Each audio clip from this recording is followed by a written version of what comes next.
And where it ends, at my desk, with my nose in a book.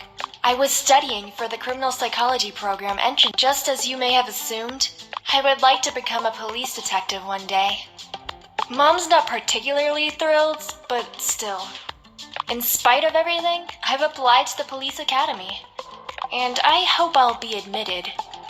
My father would have been proud of me if only he could see me. My father's life was shrouded in mystery. Due to his job, he used to be a police inspector. His goodnight stories were no fairy tales. They were real. But in order for them to have a happy ending, I would have to solve a puzzle my father gave me. I loved that feeling. The feeling when I would solve the puzzle and find out the truth. Because that would mean that the bad guy was punished, the innocent one spared, and I would drift off to sleep. Happy because it was me who made it all possible. That's how it all began. Anxiously going through the pages of the course book. Fascinated by the amount of new information about the human nature and behavior that I was able to find there. This is such an interesting section on profiling. And applicable in practice, too. I already want to try out my newly acquired knowledge. I don't know where all this enthusiasm is coming from. Maybe I've had too many sweets.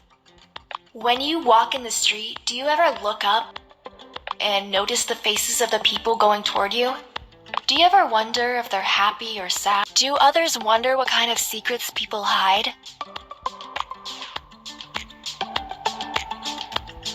I think about that practically all the time. I even find it challenging to read other people's behavior. That's also one of the reasons why I decided to follow in my father's footsteps. I think I have a gift for that. That's why I was working so diligently and constantly improving my skills. That was my passion. I was interested in the course book, but the constant blinking of my phone screen kept distracting me that time. Akiko's awake, and now she's gonna bombard me with texts. It's time for a break! Akiko is my best friend and the voice of reason. She doesn't take shit from anybody, and she's always brutally honest. Many hate her for that, but I just adore her. Her dream is to become a doctor. I know what you're thinking right now. How can such a sharp-tongued girl be sympathetic and kind towards the patients? I'm not sure either, but Akiko would most certainly do her best in order to control her inner demons, or at least she'd give it a try.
pensar. The next morning, I don't remember the exact moment when I leaned my head against the book and closed my eyes. But obviously, it was enough for me to drift off into a sleep immediately. That was how I spent the entire night. I opened my eyes and lifted my head from the book. One page remained glued to my cheek, and I accidentally tore it off by lifting my head. I thought about how ridiculous I must have been at that moment. I took a selfie and went to the mirror to check if there was any text mapped on my cheek. Ugh, I look terrible. Akiko would die laughing if she could see me like this. I'll save this photo and send it to her. To make her smile next time she feels upset, I picked up the scattered notes from my desk and put them in my backpack. The preparation classes for the entrance exam start in 2 hours. I put on my favorite outfit.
We were used to texting each other every day about all sorts of things. I couldn't spend a day without his text, even if it was just a simple punctuation mark. I hope I'll see Katsumi at the metro station. I caught myself thinking about Katsumi. I had been successfully resisting his charm for quite a while. And that was something not all of the other girls in her school could say for themselves. He was one of the most popular guys in high school.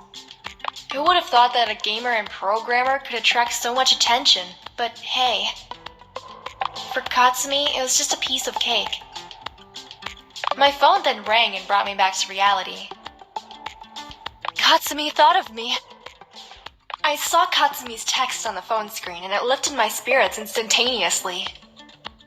The signs of tiredness disappeared from my face and were replaced by a silly grin. If only I had been able to see myself back then, everything would have been perfectly clear to me.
Luckily, the metro station wasn't very far away from my apartment. I ran all the way down to it as to not miss the train. I was shoving through the crowd and spotted Akiko from the corner of my eye. Akiko's waiting for me. That means I didn't miss the train. I came up to her and, panting for breath, I said hi. Akiko, hi. Hi! You look... Thanks. I put so much effort in it. What happened to you? Nothing. I've been running on my way here to get on time for the train. We have a couple of minutes left. What kept you so long?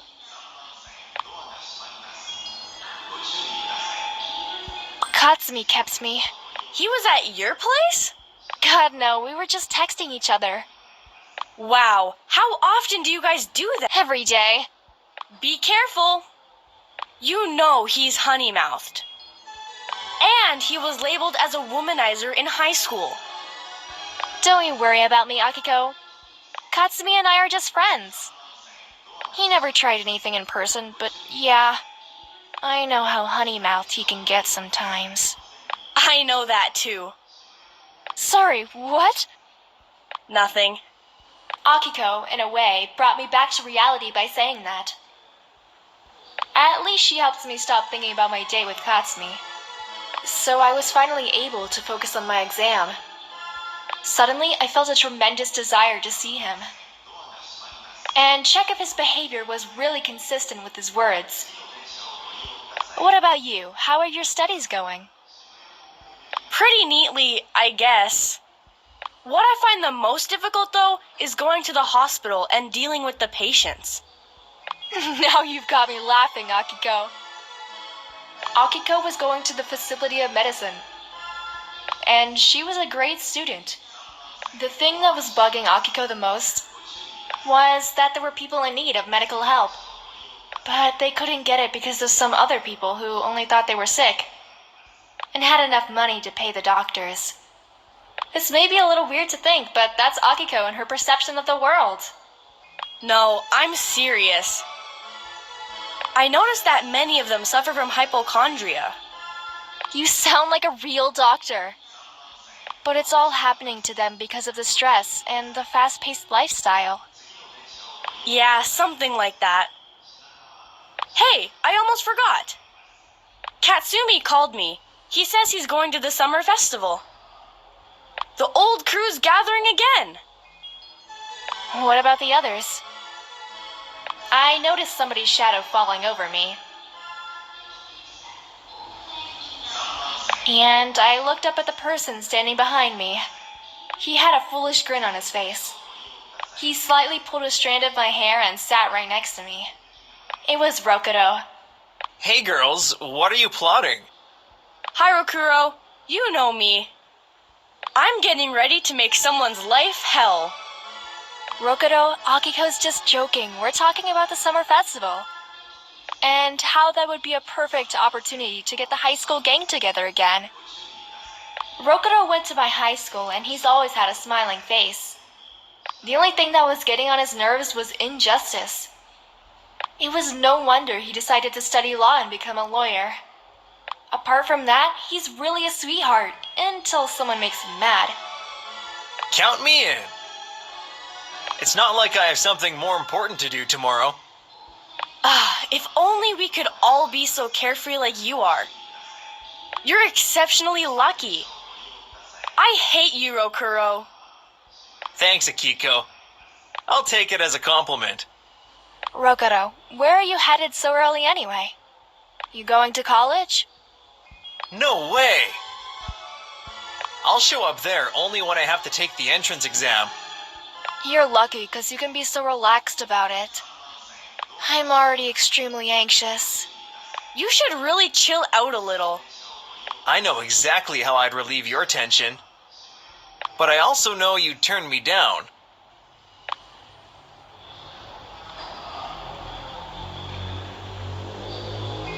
Good judgment, Rokuro. I don't want to know what's on your mind. Oh, come on. Don't be so stiff. I'm really interested in what he has to say, for professional reasons, you know? Haha, then I guess you'll have to come with me, Akiko. Are you bold enough to do that? I'm in. What? Why are you so surprised?